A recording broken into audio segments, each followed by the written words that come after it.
안녕하세요. 안교교과방송에 함께하신 여러분들을 주님의 이름으로 환영합니다. 함께하고 있는 저는 포트릭교회를 섬기는 김현수입니다. 세상을 살면서 정말 소중한 사람을 만난다는 것은 큰 복입니다.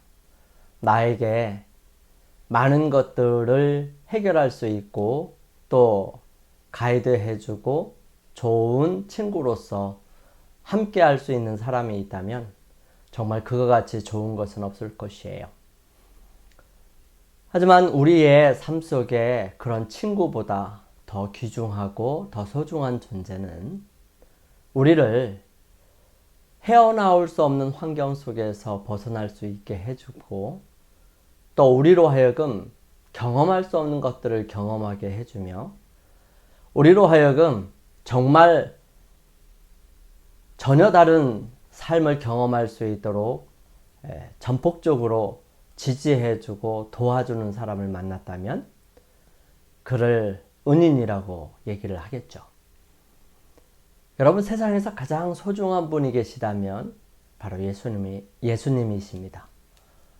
우리가 죄로 인하여 어쩌할 수 없는 이런 상황 속에서 우리를 구원하신, 온전하신 우리의 구주이신 예수님. 오늘 한 인물을 통해서 그런 예수님과 함께 살펴보도록 하겠습니다. 먼저 기도드리고 시작하겠습니다. 저희들을 사랑하시는 아버지 하나님, 저희들의 삶을 주관하시고 매 순간마다 역사하시는 주님께서 오늘 이 시간 주님의 말씀을 살필 수 있도록 저희들을 초청하여 주셔서 감사합니다. 이 시간 주님께서 저희들과 함께 하셔서 주님을 바라보게 하여 주시고 세상의 많은 사람들을 통해서 계시하신 주님의 모습들을 바라볼 수 있도록 도와주시옵소서. 거룩하신 주님, 더 나아가 저희들이 주님의 마음을 담아 다른 사람들에게 그러한 사람들이 될 수 있도록 주여 인도하시고 함께하여 주옵소서. 주님, 시작하는 시간입니다. 마치는 시간까지 주님께서 함께하여 주시고 오늘도 주님께 간절한 마음으로 기도드리는 주님의 사랑하는 자녀들 기억하여 주셔서 주님의 이름으로, 주님의 능력으로, 주님의 사랑으로 세워주시고 붙드셔서 온전히 주님을 발견함으로 감사의 삶이 시작될 수 있도록 인도하여 주옵소서. 주의 크신 사랑에 감사드리며 예수님의 이름으로 기도드립니다. 아멘. 오늘은 6월 29일 목요일입니다. 기름 부음 받은 종 고레스. 고레스가 바벨론 성을 정복했을 때 하나님의 백성의 포로기는 끝났고요. 페르시아인들은 유대인들이 약속의 땅으로 돌아가 성전을 재건할 수 있도록 허락해 주었습니다. 고레스 치하에서 페르시아 제국은 역사학자 톰 홀랜드가 세계 역사상 가장 큰 영토의 집합체라고 부른 역사상 가장 큰 제국이 되었습니다. 페르시아의 관습은 고레스를 대왕 또는 왕들의 왕이라고 불렀습니다. 고레스는 그리스도께서 당신의 교회를 위해 재림하실 때 일어날 일을 대표합니다. 그는 동방에서 오는 왕으로 바벨론과 전쟁을 벌이고 결국 당신의 백성을 해방시켜서 마침내 바벨론에서 벗어나 약속의 땅으로 돌아가게 하는 그런 왕입니다. 그런 의미에서 예수님과 흡사하고 예수님을 상징한다고 볼 수 있습니다. 하나님께서 고레스를 그의 기름 부음을 받은 자라고 부르신 이유는 이 유명한 페르시아 왕이 하나님의 백성을 해방시킨 것뿐만 아니라 그가 바벨론과 치른 전쟁 또한 그리스도의 재림에 상응하는 예표를 하기 때문입니다. 역대하 36장 22절 23절을 읽어보십시오. 여기 이렇게 기록합니다. 바사의 고레스 왕 원년에 여호와께서 예레미야의 입으로 하신 말씀을 이루시려고 여호와께서 바사의 고레스 왕의 마음을 감동시키심에 그가 온 나라에 공포도 하고 조소도 내려 이르되 바사왕 고레스가 이같이 말하노니 하늘의 신 여호와께서 세상 만국을 내게 주셨고 나에게 명령하여 유다 예루살렘에 성전을 건축하라 하셨나니 너희 중에 그의 백성된 자는 다 올라갈지어다. 너희 하나님 여호와께서 함께 하시기를 원하노라 하였더라. 고레스의 이야기는 느부갓네살의 이야기와 어떤 면에서 유사합니까? 어떤 면에서 차이가 있죠? 이 칙령은 왜 그렇게 중요할까요? 결국 그것은 수세기 후에 예수님이 초림에 어떤 영향을 미쳤을까요? 오늘날 구약 성경의 순서는 말라기로 끝나지만 히브리어 성경은 고레스의 칙령으로 맞춰집니다. 그 다음으로 이어지는 이야기는 고레스의 원형인 그리스도의 탄생으로 시작하는 마태복음입니다. 고레스는 지상 성전을 재건하게 하고 예수님께서 시작하시는 하늘 성소의 사역은 그리스도의 재림과 우리의 해방으로 이어집니다. 물론 고레스가 그리스도를 완벽하게 나타내는 것은 아니에요. 어떤 표상도 원형과 완전히 일치하지 않기 때문에 모든 작은 세부 사항에 지나치게 의미를 부여하지 않도록 주의해야 합니다. 그럼에도 불구하고 그런 넓은 의미에서 해방자, 곧 구세주의 예표로서 가능합니다. 고레스 왕은 그가 탄생하기 수백 년 전에 바벨론이 어떻게 함락될지에 대해 예언한 말씀을 보고 너는 나를 알지 못하였을지라도 나는 내 띠를 동일 것이요 해 뜨는 곳에 서든지 지는 곳이 서든지 나 밖에 다른 이가 없는 줄을 무리로 알게 하리라고 우주의 통치자께서 자기에게 하신 기별과 자기의 목전에 내가 나의 종 야곱 나의 택한 이스라엘을 위하여 너를 지명하여 불렀나니 너는 나를 알지 못하였을지라도 나는 내게 칭호를 주었노라라는 영원하신 하나님의 선고와 내가 의로 그를 일으킨지라 그의 모든 길을 곧게 하리니 그가 나의 성읍을 건축할 것이며 나의 사로잡힌 자들을 값이나 가품 없이 놓으리라는 영감의 기록들을 읽어갈 때에 그의 마음은 깊은 감동을 받았고요. 그는 하나님께서 자기에게 명하신 사명을 성취하기로 결심하였던 것입니다. 그는 유다의 포로들을 자유롭게 돌아가도록 하고 그들을 도와 여호와의 성전을 복국해 하고자 하였습니다.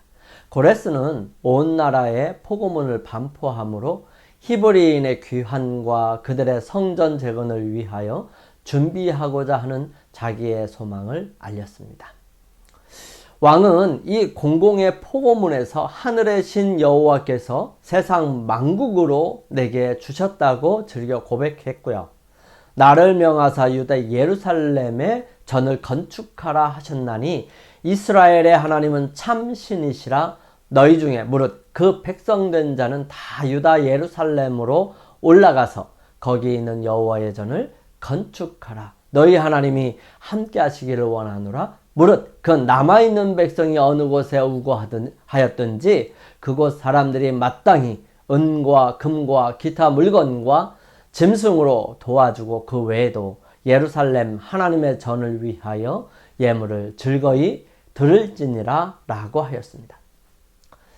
이 부분이 예수님과 어떻게 겹치고 또 상징하는지 함께 살펴보겠습니다. 때가 참에 하나님이 그 아들을 보내사 율법 아래에 있는 자들을 속량하시고 우리로 아들의 명분을 얻게 하려 하심이라. 구주의 강림은 에덴에서 예언되었습니다. 아담과 하와는 이 약속을 처음으로 듣고 이 약속이 속히 성취되기를 고대하였습니다. 그들은 그들의 맏아들이 구주이기를 바라면서 그 아들을 기쁨으로 환영하였습니다. 그러나 이 약속의 성취는 지체되었습니다. 이 약속은 처음으로 받은 사람들은 그 약속의 성취를 보지 못하고 죽었습니다. 에녹의 시대로부터 다시 이 약속은 족장들과 선지자들을 통하여 반복되었고요. 그의 강림에 대한 소망이 소멸되지 않게 했지만 그분은 오시지 않았습니다. 다니엘의 예언은 그분의 강림의 시기를 계시하였지만 모든 사람이 그 예언을 다 바로 해석한 것은 아니었어요. 여러 세기가 지나갔습니다. 선지자들의 음성은 그쳤어요. 압제자의 손이 이스라엘을 무겁게 눌렀으므로 많은 사람들은 날이 더디고 모든 묵시가 응함이 없다는 말을 외치기에 이르게 된 것입니다. 죄의 기만은 최고도에 달했습니다. 사람의 심령을 타락하게 하는 모든 것들이 작동했어요. 하나님의 아들 예수님께서 세상을 바라보실 때에 고난과 불행을 목도하셨습니다.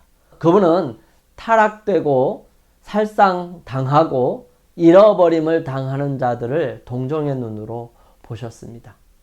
그들은 미혹되고 기만을 당하여 영원한 멸망, 곧 다시 살 희망이 없는 사망, 아침에 다시 오지 않은 밤을 향하여 이동하는 음울한 행렬 속에 끼어 있었습니다.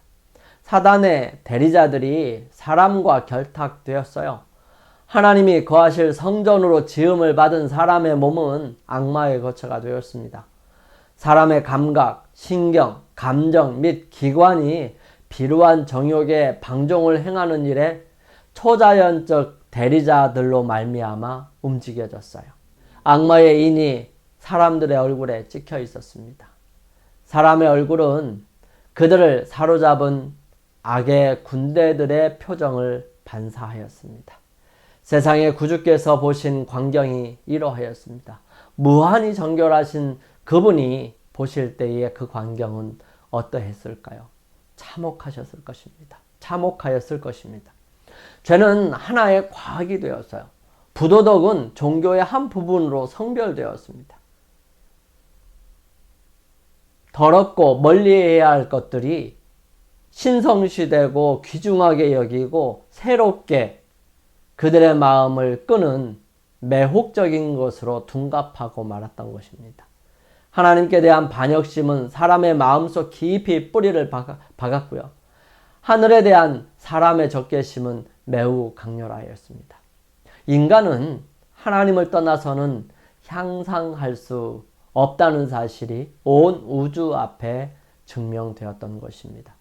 세상을 창조하신 분이 생명과 능력의 새 요소를 다시 나누어 주셔야만 하였던 것입니다. 타락하지 않은 세계들은 큰 관심을 가지고 여호와께서 일어나셔서 지구의 주민들을 싹 일소하지 않으실지 주목해 보았어요.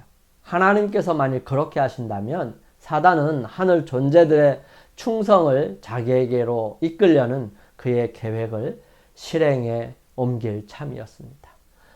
자기의 뜻대로 하는 사람들은 하나님과 다르게 자기는 그렇게 하지 않을 것이라고 하는 반대적인 입장으로 많은 사람들을 미혹할 것이었습니다. 사단은 하나님의 정부의 원칙상 용서는 불가능하다고 선언했었습니다. 만약 하나님께서 세상을 멸망시키셨더라면 사단은 자기의 비난이 진실임이 판명되었다고 주장하였을 것입니다. 사단은 언제나 하나님을 비난하고 자기의 반역을 하늘 세계에 퍼뜨리려고 하였습니다. 그러나 하나님께서는 세상을 멸망시키는 대신에 세상을 구원하시려고 그의 아들을 보내셨습니다. 비록 이방 나라 각 지방에서 타락과 하나님께 대한 멸시를 볼 수 있었을지라도 그것을 회복할 길이 준비되었습니다. 사단이 승리를 한 듯이 보이는 바로 그 위기의 때에 하나님의 아들께서 하늘의 은혜의 사명을 가지고 이 땅에 오셨던 것입니다. 각 시대를 통하여 매 시간마다 하나님의 사랑이 타락한 인류에게 행사되어 왔었습니다. 사람들의 완악함에도 불구하고 은혜의 표징들은 끊임없이 나타났었습니다. 때가 찼을 때에 구속의 경륜이 성취될 때까지 결코 방해되거나 철회되지 않을 치료하는 은혜의 홍수를 세상에 부어주심으로 말미암아 하나님께서 영광을 받으셨습니다. 사단은 사람이 가졌던 하나님의 형상을 저하시키는 일에 성공한 것을 심히 기뻐하고 있었습니다. 그때에 예수님께서 조물주의 형상을 사람에게 회복시키시려고 오셨던 것입니다. 죄로 말미암아 파괴된 품성을 다시 새롭게 형성하실 수 있는 분은 오직 그리스도밖에 없었습니다. 그분은 사람의 의지를 지배해 온 악마들을 쫓아내시려고 오셨어요. 그분은 우리를 진토에서 건져내어 손상된 품성을 당신의 거룩하신 품성을 따라 재형성하시고 그 품성을 당신의 영광으로 아름답게 만드시기 위하여 오셨습니다. 이 얼마나 놀라운 일일까요? 우리를 사랑하셔서 정말 사단에게 끌려 죽을 수밖에 없는 그런 상황 속에서도 그분이 대신 죽으시고 우리를 살게 하셨던 그 놀라운 사랑을 우리는 이 시간 다시 한번 생각해 볼 수 있었으면 좋겠어요. 영감의 교훈입니다. 고레스가 받은 감화. 하나님은 다니엘이 사자굴에서 구원받은 사실이 고레스 대왕의 마음에 좋은 인상을 주도록 하셨다. 선견지명의 능력이 있는 정치가로서 하나님의 사람의 훌륭한 특성이 바사의 통치자로 하여금 특별한 존경심을 나타내고 그의 판단을 높이게 하였다. 그리고 하나님이 예루살렘의 성전을 재건하게 하리라고 말씀하신 바로 그때 하나님은 고레스로 하여금 다니엘이 잘 알고 있던 자신에 관한 예언을 깨닫고 그의 대리자로서 유다 백성에게 자유를 허락하도록 감동시키셨다. 선지자 왕 557페이지에 있는 말씀이에요. 우리 함께 기도드리겠습니다. 저희들을 사랑하셔서 아들을 보내셔서 죽기까지 사랑하신 그 사랑을 보여주신 아버지 하나님, 그 은혜를 인하여 감사를 드립니다. 이 세상에서 죄의 나라를 무너뜨리고 본향으로 가게 하시겠다는 참된 왕 예수님의 약속을 인하여 감사를 드립니다. 우리는 고향을 잊고 자꾸 바벨론에 눌러 앉으려고 하기도 합니다. 약속하신 하늘나라를 사모하게 하시며 소망에 굳게 서도록 우리를 인도하여 주옵소서. 그러므로 세상에 있는 것들을 버리고 오직 주님의 것을 선택할 수 있도록 인도하여 주옵소서. 저희들 사랑하시는 예수님의 이름으로 감사하며 기도드립니다. 아멘. 오늘 하루를 주님과 동행하시고 또 승리하시기 위하여 우리 주님 앞에 나아가는 시간을 갖겠습니다. 주님을 더 깊이 사랑함이 우리의 신앙에 바른 신앙을 하게 하고 우리로 하여금 하늘을 사모하게 합니다. 저는 내일 이 시간 다시 찾아뵙겠습니다. 감사합니다.